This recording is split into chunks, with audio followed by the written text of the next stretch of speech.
ಇವತ್ತು ಮುಖ್ಯಮಂತ್ರಿಗಳಾದ ನಂತರ ಅವರು ಬೆಂಗಳೂರಿಗೆ ಡೆಲ್ಲಿಗೆ ಸೀಮಿತ ಆಗಿಬಿಟ್ಟಾರ.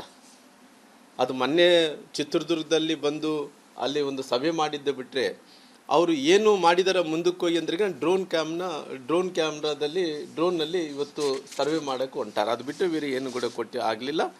ಇವತ್ತು ಸರ್ಕಾರ ಇವತ್ತು ಏನು ಪರಿಹಾರವನ್ನು ಕೊಡಬೇಕಾಯಿತು ತಕ್ಷಣ ಕೊಡೋಂಥ ಕೆಲಸ ಆಗಬೇಕಾಗಿದೆ.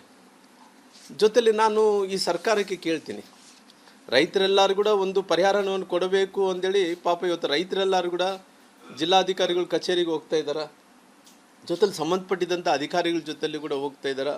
ಅವ್ರಿಗೆ ನಾನು ಮಂತ್ರಿಗಳಿಗೆ ರಾಮಲಿಂಗಾರೆಡ್ಡಿ ಅವ್ರಿಗೆ ಕೂಡ ಅವ್ರಿಗೆ ನೀರಾವರಿ ಮಂತ್ರಿಗಳಿಗೆ ನಾನು ಮಾತಾಡಿದೆ ಫೋನ್ ಮೂಲಕ. ದಯವಿಟ್ಟು ಅಣ್ಣವರೇ, ನಮ್ಮ ಭಾಗದಲ್ಲಿದ್ದಂಥ ಲೆಫ್ಟ್ ಬ್ಯಾಂಕು ಮತ್ತು ರೈಟ್ ಬ್ಯಾಂಕಲ್ಲಿದ್ದಂಥ ರೈತರೆಲ್ಲರೂ ಕೂಡ ತೊಂದರೆದಲ್ಲಿದ್ದಾರೆ, ಕುಡಿಲಿಕ್ಕೆ ನೀರನ್ನಾಗಲಿ ವ್ಯವಸ್ಥೆ ಮಾಡಿಕೊಟ್ರಿ ಅಂದರೆ ರಾಮ್ಲವರೇ ಅಲ್ಲಿ 0.2 TMC ಕಳೆದ ವರ್ಷ ಕೊಡಬೇಕಾಯ್ತು, ನಮ್ಗೆ ಕೊಟ್ಟಿಲ್ಲ. ಈ ಸಾರಿ ಕೂಡ 25 TMC 30 TMC ನೀರಿದ್ದಾವೆ. ಜೊತೆಲಿ ಇನ್ಫ್ಲೋ ಕೂಡ ಚೆನ್ನಾಗಿ ಆಗ್ತಾಯಿದೆ. ಎಷ್ಟಿದೆ ಕರೆಕ್ಟಾಗಿ ಇನ್ಫ್ಲೋ ಗೊತ್ತಿಲ್ಲ, ಇನ್ಫ್ಲೋ ಗೊತ್ತಿದೆ 19,000 ಇದೆ. ದಯವಿಟ್ಟು ಅದನ್ನು ಸ್ವಲ್ಪ 32.5 TMC ನೀರು ಏನಿದೆನೋ ನಮಗೆ ಅನುಕೂಲ ಮಾಡಿಕೊಟ್ರಿ ಅಂತೇಳಿ ಮಂತ್ರಿಗಳನ್ನ ಕೂಡ ನಾನು ವಿನಂತಿ ಮಾಡೋಂಥ ಕೆಲಸ ಕೂಡ ನಾನು ಮಾಡಿದ್ದೀನಿ.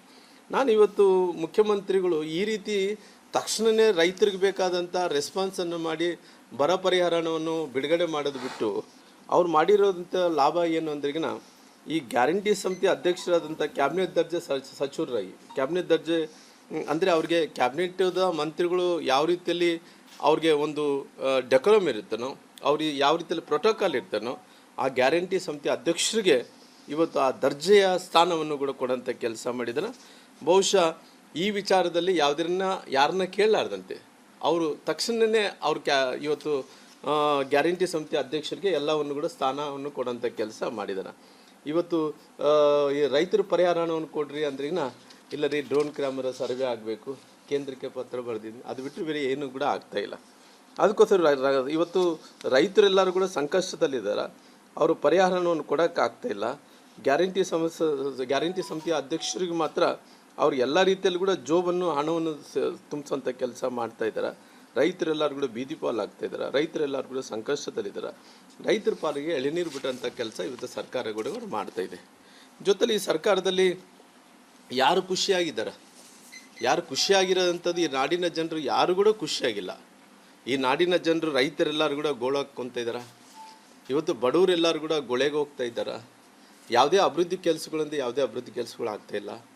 ಅಭಿವೃದ್ಧಿ ಕೆಲಸಗಳೆಲ್ಲ ಗುಂಡೋಗ್ತಿದ್ದ ಒಂದೇ ಒಂದು ಖುಷಿ ಇರೋದಪ್ಪ ಅಂದ್ರಿಗಿನ ಈ ಗ್ಯಾರಂಟಿ ಸಮಿತಿಯ ಸದಸ್ಯರೇನು ಮಾಡ್ಕೊಂಡಾರಲ್ಲ, ಈ ಗ್ಯಾರಂಟಿ ಸಮಿತಿಯ ಸದಸ್ಯರ ಜೊತೆಲಿ ಅಧ್ಯಕ್ಷರು ಖುಷಿಯಾಗಿದ್ದಾರೆ. ಅವರ ಅಧ್ಯಕ್ಷರು ಗ್ಯಾರಂಟಿ ಸಮಿತಿಯ ಅಧ್ಯಕ್ಷರು ಖುಷಿಯಾಗಿದ್ದಾರೆ, ಜೊತೆ ಉಪಾಧ್ಯಕ್ಷರು ಜೊತೆಲಿ ಅವ್ರಿಗೆ ಏನು ಇವತ್ತು ಏನು ಈ ಸಚಿವರು ಯಾರ್ಯಾರು ಮಂತ್ರಿಗಳಾಗಿದ್ದಾರೆ ಅವರೆಲ್ಲರೂ ಖುಷಿಯನ್ನು ಬಿಟ್ಟರೆ ಬೇರೆ ಕೂಡ ಯಾರು ಕೂಡ ಆಗ್ತಾಯಿಲ್ಲ. ಕಾಂಗ್ರೆಸ್ಸಿನ ಸರ್ಕಾರ ಬಂದ ಮೇಲೆ